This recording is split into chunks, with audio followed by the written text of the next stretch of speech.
감사합니다.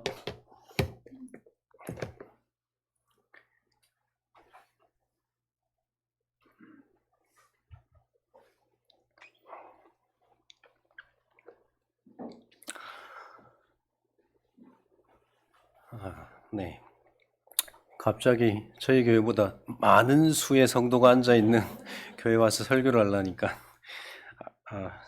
떨리네요. 안 그래도 목회를 잘 하시고 또 저보다 훨씬 말씀을 잘 증가하시는 김용 목사님이 계신데 또 설교하려고 하니까 그렇지만 같이 하나님께서 우리에게 주신 말씀을 이 시간 같이 나누기를 소원합니다. 저와 여러분에게는 아주 이전에, 아니 지금도 그런 분이 계시겠지만 꿈이 있죠.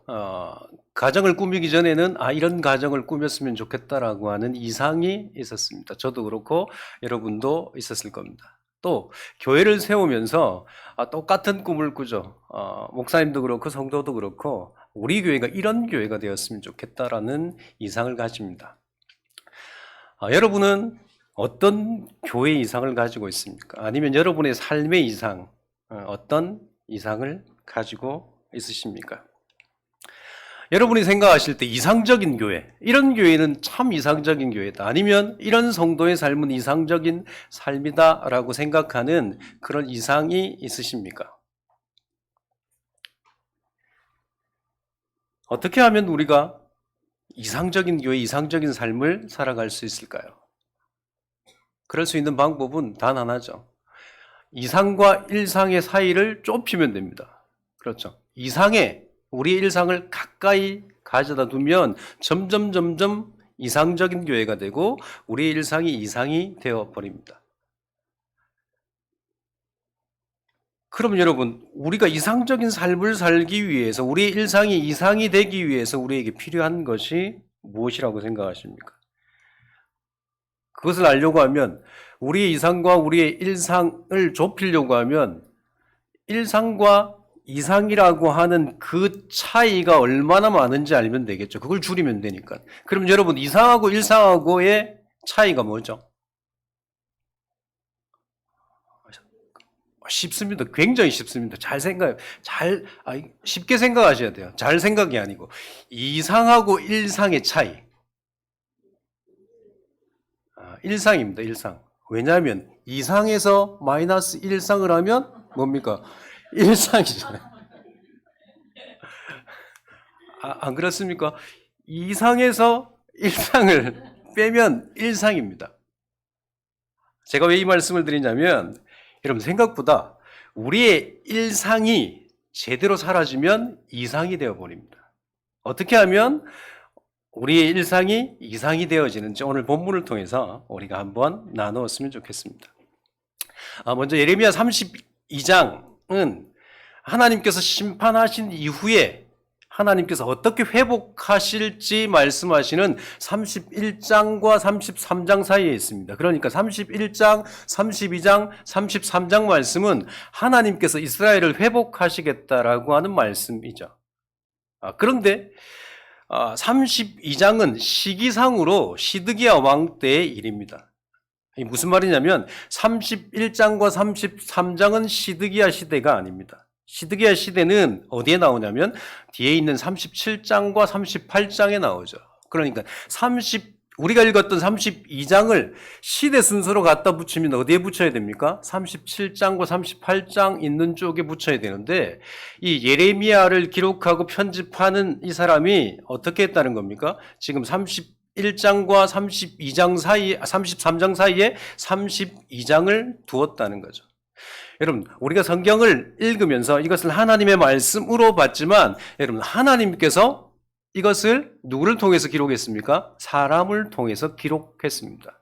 그러니까 사람을 통해서 기록할 때 31장과 33장의 시대가 다르지만 거기에 둔 이유가 있다는 거죠. 그 이유가 무엇입니까? 32장의 내용이 회복에 관한 말씀이 있기 때문입니다. 지금 31장부터 33장까지 회복에 관한 말씀이기 때문에 시대가 다르지만 지금 그 회복의 말씀을 증거하기 위해서 32장을 이 위치에 두었다는 거죠.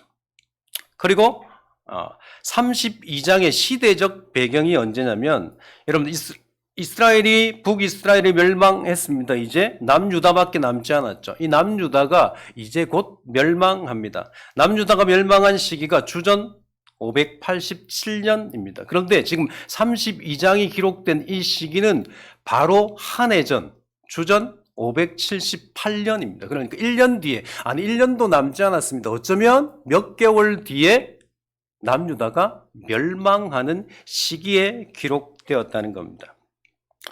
32장에 어떤 이야기가 있습니까? 1절부터 15절까지는 예레미야가 하나멜의 기업을 물을 자이기 때문에 하나님께서 그 밭을 사라고 명령하십니다. 그래서 하나님의 명령대로 예레미야가 하나멜의 밭을 사죠. 그리고 16절부터 25절까지는 예레미야가 하나님 앞에 기도하는 내용인데, 이 기도의 핵심이 뭐냐면 이제 곧 바벨론에게 멸망할 건데 모든 땅을 빼앗길 건데 왜 하나님께서 하나멜의 땅을 사라고 밭을 사라고 하는지 하나님께 묻는 기도입니다. 여러 가지 기도가 있지만 핵심은 그거예요. 이거 빼앗길 건데 왜 하나님께서 이 땅을 사라고 하십니까? 라고 하는 기도가 기록되어 있습니다. 그리고 우리가 읽었던 26절부터 44절까지는 예레미야의 기도에 대한 하나님의 응답인데, 이 하나님의 응답이 두 부분으로 나누어집니다. 26절부터 35절까지는 유다의 멸망에 대한 이야기를 말씀하시고, 그리고 36절부터 마지막 절까지는 유다의 회복에 대해서 하나님께서 말씀하십니다. 그래서 하나님의 응답을 요약하라고 한다면 똑같습니다. 예레미야가 물었던 그 질문에 대한 대답이라는 거죠. 왜 빼앗길 땅을 사라고 하시는지 질문했을 때 왜 그 땅을 사야 되는지, 그 땅을 사는 의미가 무엇인지 하나님께서 예레미야에게 응답하시는 것입니다. 잘 들으셨죠? 이제 문제 나갑니다. 조금 전에 제가 하나님께서 예레미야의 기도에 대한 응답이 두 부분으로 나누어진다고 했습니다. 오늘 본문이 두 부분으로 나누어지는데 어디에서부터 어디까지입니까? 다 몰라도, 여러분 사실 다 몰라도 중요한 것은 멸망의 이야기와 무슨 이야기입니까? 회복의 말씀이라는 겁니다. 멸망에 대한 말씀을 하시고 그 다음에 회복에 대한 말씀. 왜냐하면 이제 곧 유다가 멸망할 거기 때문에 왜 멸망하시는지 하나님께서 말씀하시고, 그리고 나서 그것이 끝이 아니고 하나님께서 회복시켜 주심에 대해서 말씀하시는 거죠.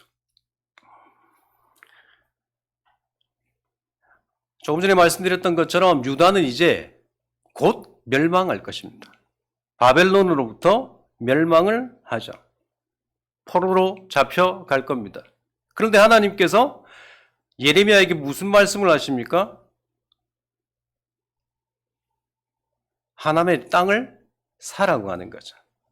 하나멜의 땅을 사라고 하십니다. 그러면서 하나님께 예레미야가 기도했다고 했잖아요. 왜 이것을 사야 되는지 기도했을 때 하나님의 응답이 첫 번째가 멸망에 대한 말씀이라고 했습니다.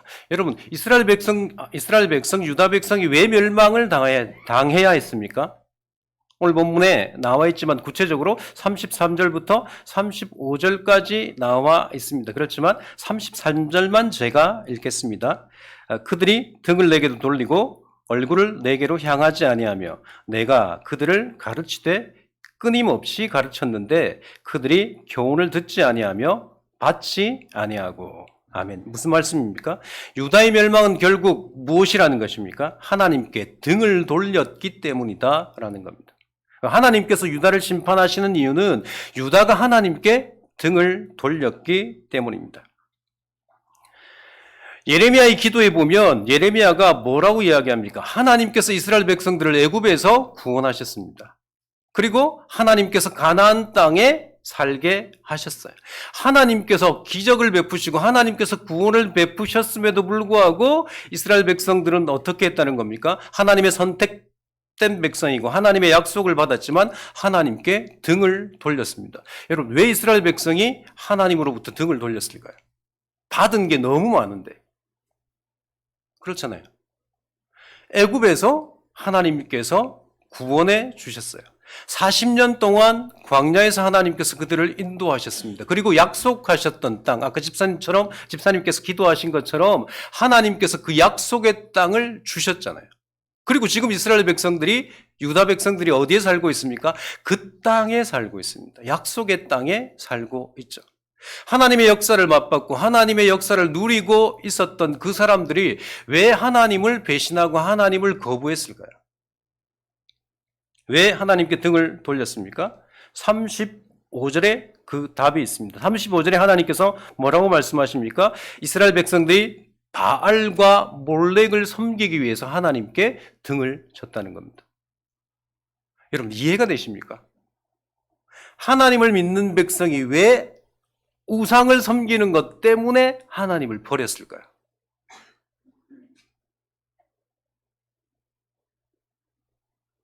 왜 이스라엘 백성이, 유다 백성이 하나님을 버리고 이방 신을 섬겼습니까? 이해가 되지 않으십니까? 여러분 지금도 이런 성도가 있죠. 교회를 다니고 하나님을 섬긴다고 하지만 하나님보다 세상을 더 사랑하고 하나님보다 세상에 있는 것을 많이 가지기를 소원하는 사람들이 있습니다. 여러분만 그런 것이 아니라 목사인 저에게도 가끔 그런 것이 있죠. 그런 마음이 있습니다. 조금 더 재산이 많았으면, 조금 더 돈 걱정하지 않고 살았으면 하는 마음이 들 때가 있죠. 그런데 많은 성도들은 아니지만 가끔 그런 분들을 보죠. 신앙생활을 하는데 정말 온 관심이 하나님께 있지 않고 어디에 있습니까? 세상에 있고 돈에 있는 분들이 있습니다. 여러분 왜 사람들이 돈을 사랑할까요?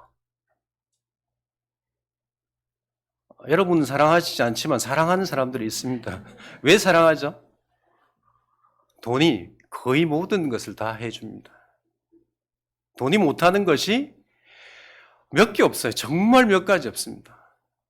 거의 다 해줍니다. 그렇죠.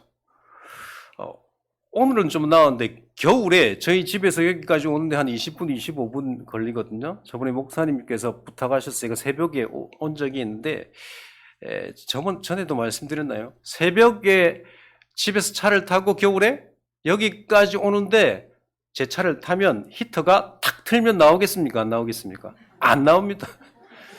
찬바람만 나와요. 열심히 달려야지, 데워져야지 따뜻한 바람이 나오는데 제가 아는 분들이 이렇게 좀 비싼 차를 타고 계신 분이 있는데 그 차는 틀면 나오더라고요. 여러분은 틀면 나오는 차를 타셔가지고 잘 모르시는구나. 그래서 돈이 있으면 여러분 편하게 살 수 있습니다. 원하는 것들을 가질 수 있고 원하는 즐거움을 취할 수 있습니다. 그런데 여러분 하나님께서 이스라엘 백성들에게 요구하신 것이 무엇입니까? 하나님을 섬기는 것을 요구했죠. 하나님을 섬기려고 하면 여러분 내가 원하는 것들을 포기해야 됩니다. 그렇잖아요. 여러분 하나님을 예배드리기 위해서 주일날 지금 여러분 뭐 포기하셨습니까? 이 시간에 할 수 있는 것들 다 포기했잖아요. 포기하고 여기에 앉아 계시잖아요. 그리고 여러분 주머니에 있는 것도 조금 포기해가지고 헌금하셨잖아요. 나를 위해서 쓸 수 있는 것들을 포기했죠. 시간도 그렇고 마음도 그렇고 우리가 하나님을 섬기기 위해서 포기해야 될 것들이 많이 있습니다. 그런데 여러분 이방신을 섬기면 포기해야 될 것이 있을 것 같지만 여러분 오히려 많은 것을 누립니다. 왜냐하면 내가 할 수 있는 것, 내가 하고 싶은 것들을 할 수 있게 되거든요. 똑같아요. 여러분 돈을 사랑하는 것이 왜 사랑합니까? 그것을 가지면 내가 원하는 것들을 가지고 내가 원하는 것들을 할 수 있고 내가 즐기고 싶은 것들을 즐길 수 있기 때문입니다. 그래서 여러분 이방신을 섬기는 사람들의 기도를 보세요. 무엇을 기도합니까? 신이 잘 되기를 기도합니까? 그렇지 않죠. 자신이 잘 되기를 위해서 기도하죠. 전부 기도 제목이 뭡니까? 자기가 부자가 되든지 사업에 성공하든지 자식이 좋은 대학에 가든지 아들을 낳든지. 제가 살던 부산의 해운대 용궁사라고 하는 곳이 있습니다. 지금은 좀 바뀌었다고 하더라고요. 제가 안 간 지가 오래돼가지고 용궁사를 가다 보면 용궁사 입구에 무슨 상인지 모르겠는데 다리에 무슨 상이 있는데 배가 좀 볼록해요. 배가 볼록한데 여러분 그 배만 기름이 반질반질합니다. 그럼 제가 궁금해가지고 왜 다른 데도 아니고 배만 그럴까라고 생각했는데 아시는 분이 그렇게 이야기하더라고요. 그 배를 만지면 아들을 낳는답니다. 그러니까 아들을 갖고 싶은 사람이 지나가면서 만지니까 손때가 손에 있는 기름이 묻어가지고 거기만 반질반질하죠. 제가 예전에 저희 큰애가 어릴 때 불국사에 한번 가봤거든요. 불국사에 갔는데 연등이 달려 있더라고요. 아마 석가탄신일이 탄신일이라고 하는, 그러니까 석가의 생일이 가까워가지고 달았던 것 같습니다. 그런데 재미있는 건 그 연등 밑에 기도 제목이 있어요. 기도 제목. 제가 깜짝 놀랐습니다. 기도 제목을 읽고. 소원이겠죠? 그 소원이 교회 중보기도 제목하고 똑같습니다.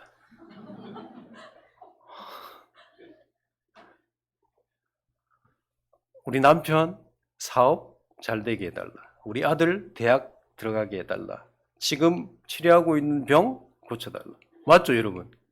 중보기도 제목에, 여러분 교회는 모르겠지만 제가 섬겼던 교회들 중보기도 제목 보면 대부분 그것들이거든요. 이방신을 섬기는 사람들은 무조건 내가 잘 되기 위해서 기도하죠. 왜 잘 되려고 합니까? 여러분, 많은 것을 가져야지 많은 것을 누릴 수 있기 때문입니다.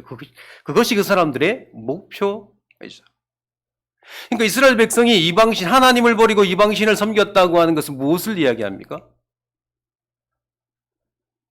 자신들의 기쁨을 위해서, 자신들의 만족을 위해서 하나님을 버리고 하나님을 등지고 이방신을 선택했다는 거죠.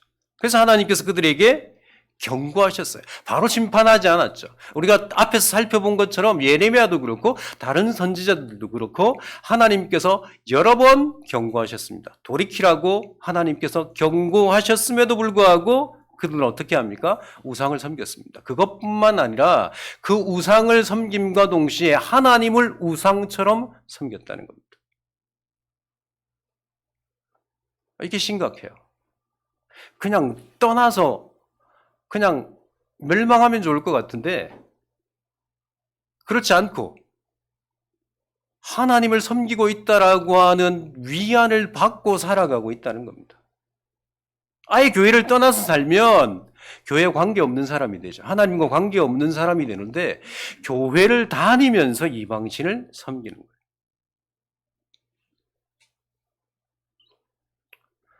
여러분, 우리는 자유합니까? 여기에서?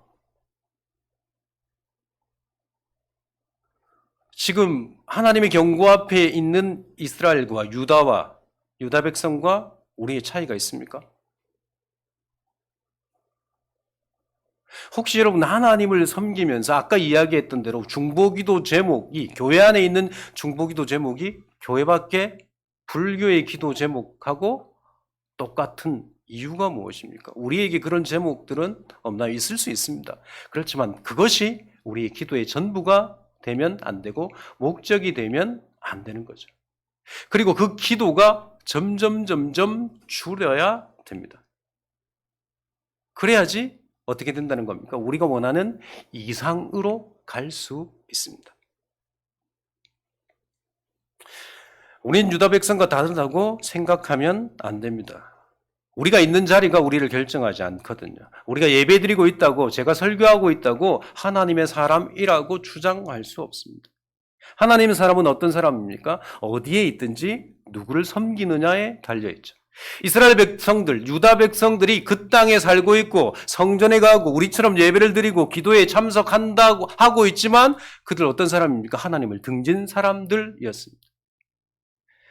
성전에 나오는 이유가 무엇 때문입니까? 잘 되기 위해서 나오죠. 성공하기 위해서 나옵니다.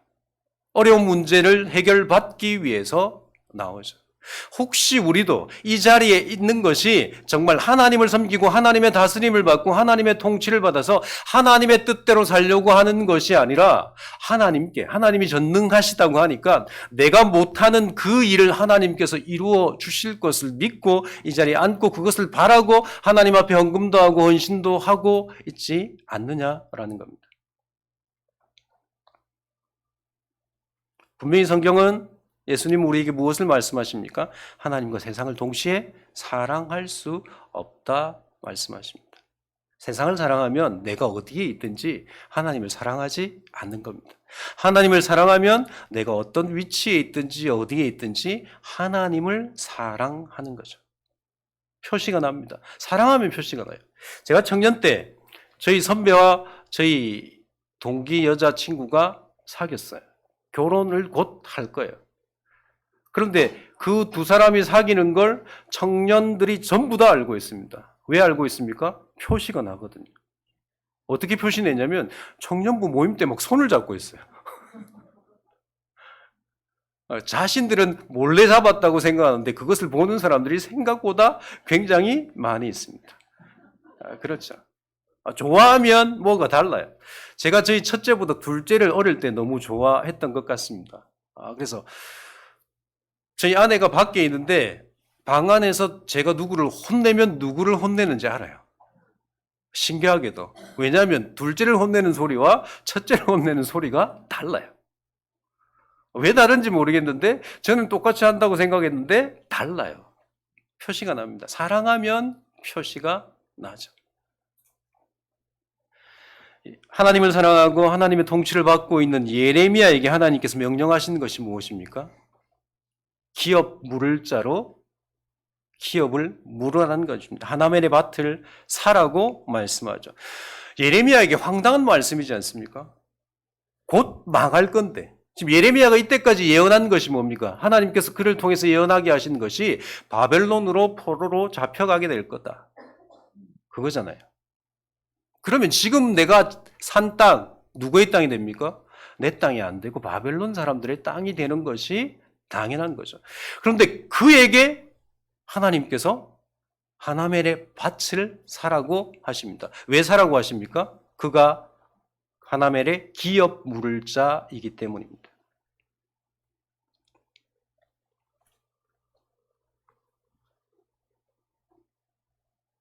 하나님께서 예레미야에게 명령하신 명령, 황당한 명령이죠. 그렇지만 여러분 자세히 보시면 당연한 명령입니다. 왜냐하면 하나님의 백성이기 때문이죠. 하나님께서 율법을 통해서 주신 말씀이 뭡니까? 기업 물을 자를 하나님께서 두셨고 그래서 정말 종으로 팔리든지 땅을 팔았든지 하면 그것을 회복시켜 줄 율법으로 하나님께서 이 고엘이라고 하는 제도를 주셨습니다. 기업 물음을 주셨죠. 그러니까 하나님께서 예레미야에게 하나님께서 주신 율법을 지키라고 하는 것은 당연한 것입니다. 그 당연한 것이지만 지금 예레미야가 처해 있는 환경에서는 이것이 갈등이 있는 거죠. 이런 갈등을 하고 있는 그에게 하나님께서 뭐라고 말씀하십니까? 기업을 물으라고 이야기하십니다. 밭을 사라고 하십니다. 하나님 왜 그러실까요? 이유가 있으신 거죠. 밭을 사라고 한 이유가 있으신 거죠. 그러면 여러분 지금 빼앗기지 않는다고 한다면 하나님께서 이 율법을 주신 이유도 똑같이 있는 거죠. 그러니까 하나님께서 율법을 주신 이유라고 하는 것이 당연히 있다는 겁니다. 그런데 문제는 뭡니까? 우리가 그 율법을 다 이해할 수 없다는 거죠. 받아들일 수 없다는 것이 문제입니다. 어떤 것은 받아들일 수 있어요. 그렇죠. 내게 좀 유익이 되면 받아들일 수 있습니다. 그리고 내가 감당할 수 있는 것은 받아들일 수 있습니다. 그렇지만 내가 손해보는 것, 감당하지 못하는 것들은 어떻게 합니까? 조금 하나님이 면제해 주셨으면 좋겠다는 생각들을 우리가 가지고 삽니다. 우리가 모든 율법을 이해할 수 없습니다. 그렇지만 하나님께서 율법을 주신 이유가 있죠. 하나님은 이스라엘 백성들에게 율법이라고 하는 것을 일상으로 주셨습니다. 이것이 중요하죠. 이스라엘 백성들은 하나님의 법을 지키며 사는 것이 일상이어야 되는 사람들입니다. 그래서 하나님께서 날마다 율법을 지키라고 율법을 이스라엘 백성들에게 주신 거죠. 왜냐하면 하나님께서 그 일상을 통해서 율법을 지킴을 통해서 무엇을 주시려고 하셨냐면 하나님의 통치하심, 하나님의 다스림이 주는 복을 누리게 하셨습니다. 그런데 문제는 하나님이 주시는 복을 깨닫지 못하면 그것이 내가 원하는 것보다 가치가 없는 것이 됩니다. 그렇죠. 가치를 모르면 가지고 싶지 않아요.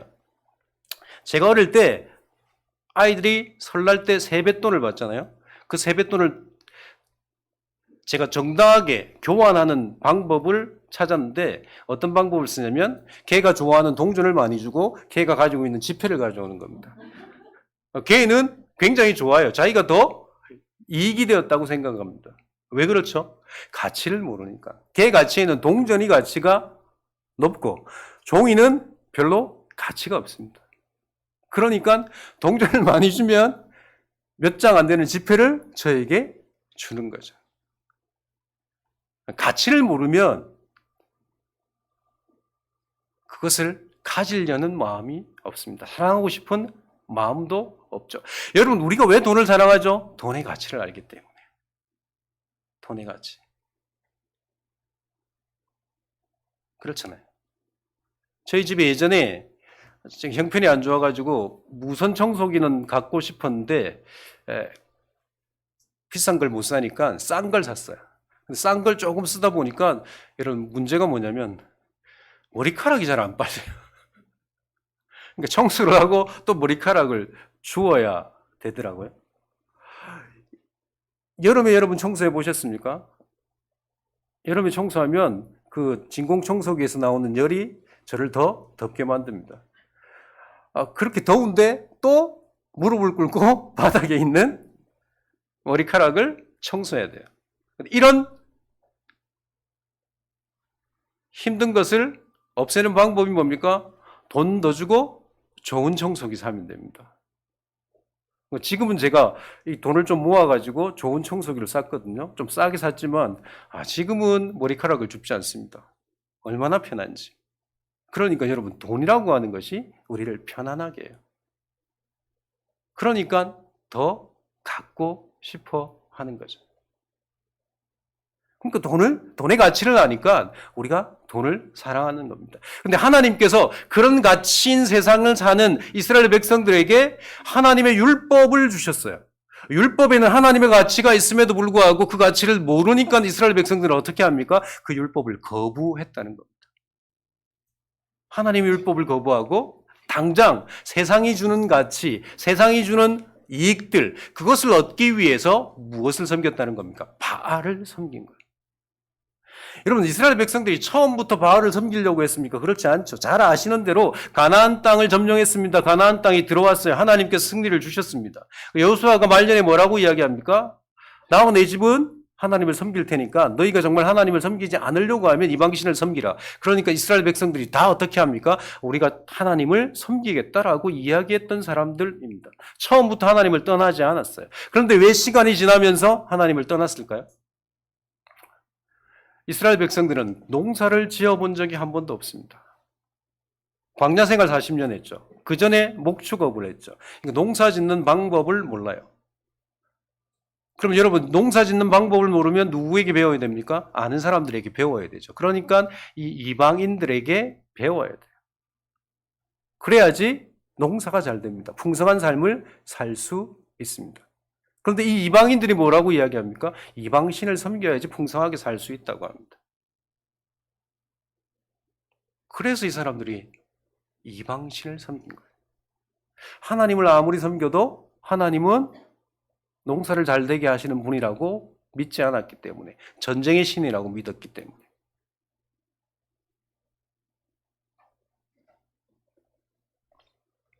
그래서 이스라엘 백성들은 율법을 버리고 하나님을 떠났습니다. 하나님께서 율법을 지키는 일상을 주셨지만, 그리고 그 율법을 지키면 이상적인 하나님의 다스림을 받게 하셨지만 그 이상을 몰랐기 때문에 이스라엘 백성들은 하나님을 거부하고 율법을 지키는 것이 족쇄라고 생각했습니다. 그렇지만 여러분, 율법이라고 하는 곳에 무엇이 있냐면 하나님의 사랑이 있습니다. 그 사랑을 모르면 우리는 율법을 지킬 수도 없고 하나님 말씀을 따를 수도 없습니다. 하나님께서 이스라엘 백성들을 사랑하셨기 때문에 율법을 주신 거지 족쇄로 율법을 주신 것이 아니에요. 하나님께서 우리에게 말씀을 주신 것은 이 말씀을 지키지 않으면 벌을 주시기 위해서 주신 것이 아니다라고 하는 겁니다. 하나님께서 말씀을 주신 것은 이유가 뭡니까? 하나님께서 우리를 얼마나 사랑하시는지 알게 하시려고 주셨어요. 그래서 우리가 이 말씀, 이스라엘 백성들의 율법을 지키면 그곳에서 하나님의 사랑을 깨달을 수 있게 만들어 주셨습니다. 여러분, 하나님께서 이스라엘 백성에게 율법을 주신 이유가 무엇일까요? 무엇이라고 생각하십니까? 여러분은 하나님께서 우리에게 말씀을 주시고 이스라엘 백성에게 율법을 주신 이유가 무엇이라고 생각하십니까? 중요한 것은 여러분의 생각이 중요하지 않죠. 우리의 생각이 중요하지 않습니다. 하나님의 뜻입니다. 하나님은 왜 말씀을 주셨다고, 율법을 주셨다고 말씀하시나요? 우리 성경 한 구절 찾겠습니다. 신명기 앞으로 넘어가셔가지고 신명기 6장 20절, 신약 성경 272페이지입니다. 평소에 예배 시간에 성경을 잘 안 찾으시잖아요. 다 띄워주니까. 그러니까 이번에 한번 찾아보겠습니다. 신명기 6장 20절, 구약 성경 272페이지입니다.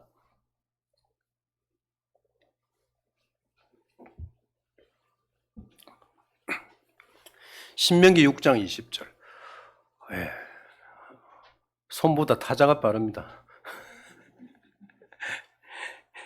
제가 읽겠습니다. 신명기 6장 20절.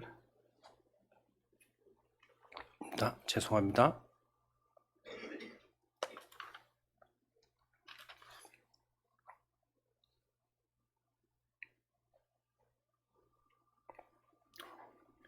제가 읽겠습니다. 후일에 내 아들이 내게 묻기를 우리 하나님 여호와께서 명령하신 증거와 규례와 법도가 무슨 뜻이냐 하거든. 그러니까 나중에 율법이 무슨, 하나님께서 왜 율법을 주셨냐고 너희 후손이 물으면 어떻게 대답하라고 하시냐면 24절 보실래요? 24절 내려가셔가지고 24절 24절은 우리 같이 읽겠습니다. 여호와께서 우리에게 이 모든 규례를 지키라 명령하셨으니 이는 우리가 우리 하나님 여호와를 경외하여 항상 복을 누리게 하기 위함이며 또 여호와께서 우리를 오늘과 같이 살게 하려 하심이라. 아멘. 그러니까 하나님께서 율법을 주신 이유가 무엇이라고 말씀하십니까? 하나님을 경외해서 항상 뭐 받기 위해서? 복을 받게 하시기 위해서. 그리고 여호와께서 우리를 오늘과 같이 살게 하려 하심이다 라고 말씀하십니다. 그러니까 다른 말로 하면 하나님의 통치를 받고 살게 하시기 위해서라고 말씀하십니다. 하나님께서 이렇게 하시는 이유가 무엇입니까? 하나님이 사랑하셨죠. 그러니까 하나님의 통치를 받고 하나님의 뜻대로 살면 복을 주시기 위해서 율법을 주셨다. 복 주시려고 하는 것은 사랑하는 마음입니까? 미워하는 마음입니까? 사랑해서 그렇게 하셨다는 겁니다. 하나님께서 우리가 율법을 지키면 하나님께서 우리에게 복을 주고 지금과 같은 삶을 주시겠다라고 말씀하시는 거죠. 그런데 여러분, 우리가 오해하지 말아야 될 것이 복이라고 하는 단어입니다. 여러분, 복이라고 하면 또 무슨 생각하십니까? 하나님께서 성공하게 하시고 돈을 많이 갖게 하시고 좋은 차 타게 하시고 넓은 집에서 편안하게 살게 하시는 것이 복이라고 생각하실 수 있습니다. 그렇지만 그것이 아니죠. 그 앞에 뭐라고 되어 있습니까? 하나님을 경외하며 라고 되어 있습니다. 경외. 경외가 무엇이냐면 하나님을 사랑하고 하나님을 두려워하는 마음입니다. 그러니까 하나님을 섬기는 거죠. 하나님의 뜻대로 사는 거죠. 하나님께 관심을 두고 사는 것입니다. 그러면 하나님께서 복을 주신다고 했는데 구체적으로 어떤 복을 주신다고 말씀하셨습니까? 24절에서 마지막 보면 여호와께서 우리를 오늘과 같이 살게 하실 거다. 여러분 요즘 어떠십니까? 오늘과 같이 사셨으면 좋겠습니까? 지금처럼 사셨으면 좋겠습니까? 지금 이 말씀을 듣고 있는 이스라엘 백성이 어디에 살고 있습니까? 신명기 모세가 어디에서? 광야에서 이스라엘 백성들에게 이야기했죠. 하나님이 복을 주신다고 하셨는데 오늘과 같이 살게 하셨는데 오늘과 같이 어디에서 살라는 말씀입니까? 광야에서 살게 하시겠다라고 하는 말씀이잖아요. 하나님이 주시는 복이 광야에서 살게 하시겠다. 여러분, 광야에서 사시겠습니까? 좋은 집 놔두고 물도 없고 덥고 환경이 좋지 않은 그곳에서 지금 도대체 하나님께서 왜 이 말씀을 주시는 거죠? 율법을 지키면 복을 주겠다라고 말씀하셔놓고 오늘과 같이 산다라고 하는 것. 여러분, 이스라엘 백성의 오늘이 광야이지만 그냥 광야가 아니죠. 하나님이 함께 하시는 광야입니다. 이것이 비밀이죠. 하나님이 함께 하시기 때문에 먹을 것 걱정하지 않아요. 왜냐하면 아침마다 만나를 먹을 수 있기 때문에, 거둬들일 수 있기 때문에. 하나님께서 메추라기를 주셨죠. 그리고 여러분, 더운 그 낮과 추운 밤에 불기둥, 구름기둥으로 하나님께서 그들을 보호하셨습니다. 낮에는 구름기둥으로 그늘을 주시고 밤에는 불기둥으로 히터를 틀어주셨어요. 그러니까 이스라엘 백성은 40년 동안 하나님의 동행하심, 하나님의 함께하심, 하나님의 먹이시고 하나님이 돌보시고 하나님이 인도하시는 삶을 살고 있습니다. 이것이 무엇이라는 겁니까? 복이라고 말씀하시는 거죠. 하나님이 책임지세요. 하나님께서 안전을 책임지시고 하나님께서 갈 길을 인도하시고 하나님께서 목마름을 해갈하게 해 주신다는 겁니다. 그런데 문제는 내가 원할 때가 아닌 게 문제죠. 맞을 때도 있지만 맞지 않을 때도 있는 것이 문제입니다. 그렇지만 내가 원하는 시간에 물이 없지만 하나님은 내가 물이 필요할 때 물을 주시는 분입니다. 먹을 것이 필요할 때 먹을 것을 주시는 분이죠. 쉼이 필요할 때 쉼을 주시는 분이고 하나님께서 움직여야 될 때 움직이게 하시는 분입니다. 그래서 광야에서 이스라엘 백성들은 40년 동안 무슨 훈련을 합니까? 하나님과 동행하는 훈련을 하죠. 하나님과 함께 사는 훈련을 합니다. 이것이 복된 삶이라고 성경이 우리에게 말씀하시죠. 이스라엘이 율법을 지키지 않는 것은 무엇을 하지 않는 거냐면 하나님과 동행하는 것을 포기하는 겁니다. 하나님과 동행하는 것이 내가 원하는 삶의 질을 높이지 않는다라고 생각하기 때문이죠. 교회를 다니면서 여러분 우리가 날마다 기도할 때 돈을 달라고 기도하고 성공을 달라고 기도하는 이유가 무엇입니까? 하나님께서 주시는 만족보다 그것이 더 우리에게 만족을 준다고 생각하기 때문입니다. 솔직하게 그렇죠. 그래서 저는 성도를 많이 달라고 기도하지 않아요. 그래서 많이 주시지 않는지는 모르겠지만 돈을 많이 달라고 기도하지 않습니다. 그래서 많이 주시지 않는지 모르겠지만 아들들을 좋은 대학에 들어가게 해달라고 기도하지 않았습니다. 그래서 공부를 안 했지 모르겠어요. 제가 기도한 건 단 하나입니다. 저희 자녀들을 위해서 기도한 것은 이 땅을 살아가지만 이 땅의 가치로 살지 않고 하늘의 가치로 이 땅에서 살아갈 수 있게 해주십시오. 그러기 위해서 하나님 하늘의 가치를 아는 말씀을 읽고 말씀을 묵상하고 말씀을 깨닫게 해주십시오. 그래서 저는 아이들에게 이 기도를 태어나기 전부터 지금까지 하고 있고 그들 귀에 들리게 했기 때문에 공부하라고 이야기할 수가 없었습니다. 가끔은 하죠. 네가 해야 될 일이니까 하라고 하지만 그것만을 하라고 이야기할 수가 없었습니다. 그래서 말씀을 읽었는지 기도를 했는지 지금도 체크하죠. 둘째는 지금 군에 있는데 전화가 오면 그걸 묻죠. 성경을 읽었는지. 그러니까 요즘은 목사님하고 성경 공부한다고 하더라고요. 토요일마다.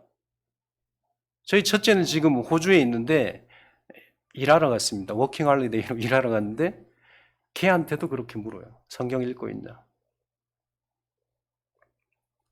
그것이 중요하다고 저는 생각합니다. 왜냐하면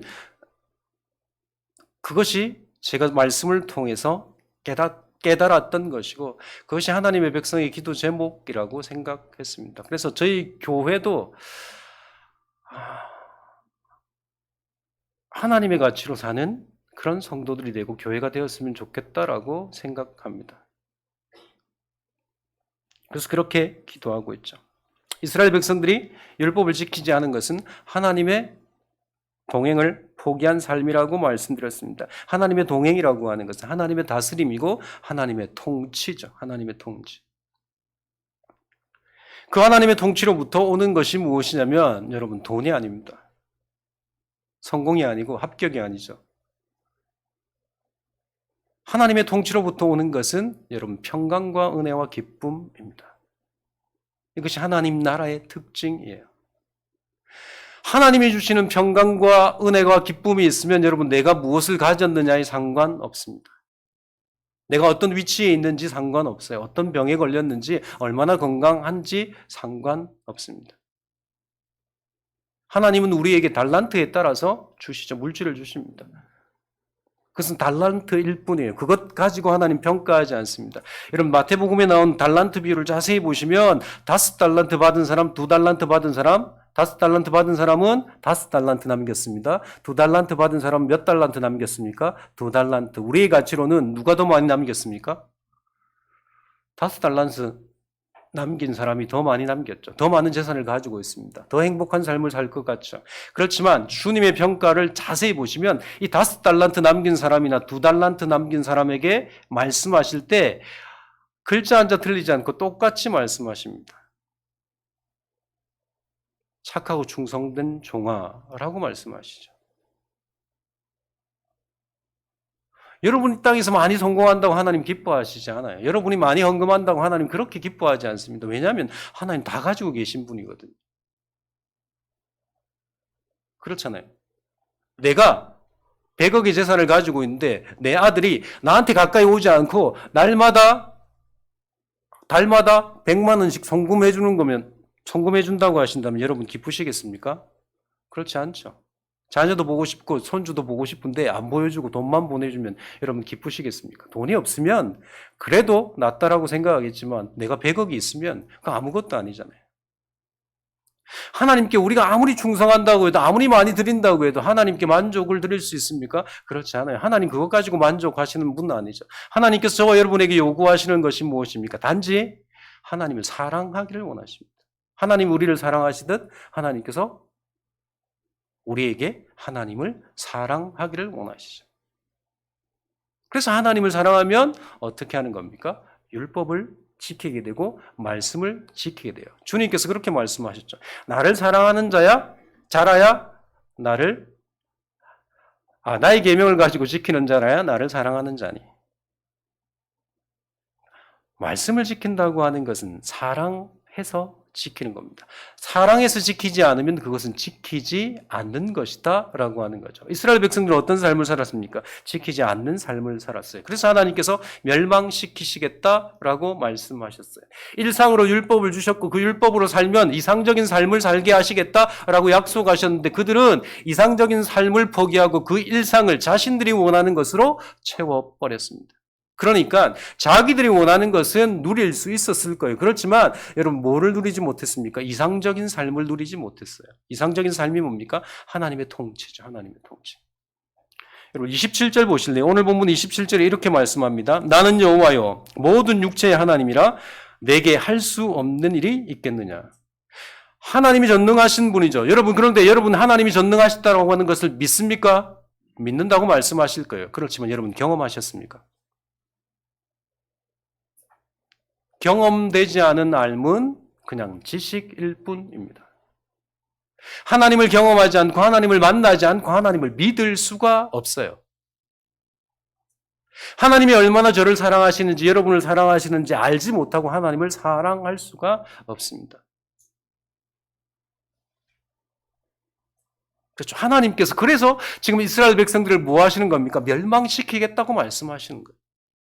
하나님이 얼마나 그들을 사랑하시는지 보여주시려고. 그러고 나서 여러분 오늘 본문 이후에 지금 하나님께서 멸망에 대한 이야기를 하시고 난 다음에 무엇을 이야기하십니까? 회복을 이야기하시죠. 44절 보실래요? 오늘 본문 44절입니다. 제가 읽겠습니다. 베냐민 땅과 예루살렘 사방과 유다 성읍들과 산지의 성읍들과 저지대의 성읍들과 네겝의 성읍들에 있는 밭을 은으로 사고 증서를 기록하여 봉인하고 증인을 세우리니 이는 내가 그들의 포로를 돌아오게 함이니라. 여호와의 말씀이니라. 아멘. 여러분 44절 말씀 무슨 말씀이냐면 하나님이 이스라엘 백성 유다 백성의 고엘이 되겠다라고 하는 말씀입니다. 기업 물을 자가 되신다고 말씀하는 겁니다. 그러니까 예레미야가 기도했던 것이 무엇입니까? 왜 내가 기업 물을 자로 망해가는 이 빼앗길 땅을 사야 됩니까? 왜 사야 됩니까? 하나님께서 우리의 고엘이라고 하는 것을 보여주시기 때문에. 그러니까 하나님께서 우리의 일상에 하나님 말씀을 지키며 살면 하나님께서 우리를 지키시고 인도하시는 것을 보게 만들어 주시겠다라고 하는 겁니다. 하늘의 가치를 보게 만들어 주시겠다라고 하는 거죠. 하늘의 가치에 눈을 뜨지 않으면 우리는 어디에 가치에 눈을 두게 됩니까? 세상의 가치에 눈을 둘 수밖에 없잖아요. 좋은 게 이건데. 이것이 좋다라고 하는 걸 모르는데 어떻게 하늘을 향해서 기도하고 하나님의 뜻대로 살겠다라고 이야기하겠습니까?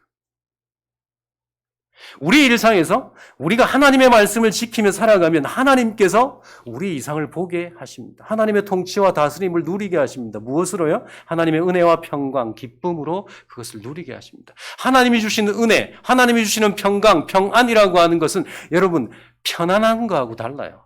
아까도 말씀드렸지만 편안한 것은 돈이 많으면 편안합니다. 그런데 평안은 돈이 없어도 평안해요. 사업이 망해도 평안합니다. 아파도 평안해요. 건강해도 평안해요. 이것은 환경하고 상관없습니다. 왜냐하면 하나님이 전능하신 하나님께서 저와 여러분에게 주시는 것이기 때문이죠. 그래서 오늘 말씀을 통해서 우리가 깨달아야 하는 것은 무엇이냐면 하나님은 이런 분이시다라는 겁니다. 하나님은 전능하시고 못할 일이 없으신 그분께서 우리에게 율법을 주셨는데 말씀을 주셨는데 그것을 일상으로 지켜나가면 하나님께서 하나님의 이상을 보게 하시고 누리게 하십니다. 그래서 예수님이 뭐라고 말씀하세요? 예수를 믿으면 영생을 주시겠다라고 이야기하죠. 아니죠, 여러분. 영생을 주셨다고 말씀하십니다. 주시겠다고 말씀하지 않죠. 이미 우리는 영생을 받았습니다. 여러분, 영생이 뭔지 아십니까? 영원히 사는 것이 아니에요. 영원히 사는 것은 지옥 간 사람도 영원히 삽니다. 그렇죠. 천국에서 영원히 사느냐? 지옥에서 영원히 사느냐? 영생은 하나님이 주시는 하나님의 통치를 맛보며 사는 것이 영생이에요. 우리가 예수를 믿기 전에는 하나님의 다스림, 하나님의 통치, 하나님의 인도하심을 모르고 살았죠. 예수 믿는 순간 우리에게 하나님의 다스림과 통치가 임합니다. 하나님의 동행이 임하시죠. 이스라엘 백성을 40년 동안 인도하셨듯이 우리를 인도하신다고 하는 그 믿음으로 우리가 광야의 삶을 살면 그 광야는 고통의 시간이 아니고 기쁨의 시간이고 즐거움의 시간입니다. 지금 여러분 인생에서 고통의 세월들을 지나고 있으신 분이 있으십니까? 그 자리에서 우리 일상에서 하나님을 기대하고 소망하고 하나님의 말씀에 순종하고 살면 여러분 하나님께서 그 고통을 사라지게 하십니다. 제가 사라진다고 하는 것은 환경을 사라지게 한다고 하는 말씀이 아니라 마음을 지켜주십니다. 마음만 지켜주면 환경은 아무것도 아니죠. 이런 지키시는 은혜가 하나님이 우리를 지키시는 은혜가 저와 여러분에게 있기를 주의 이름으로 소원합니다. 우리가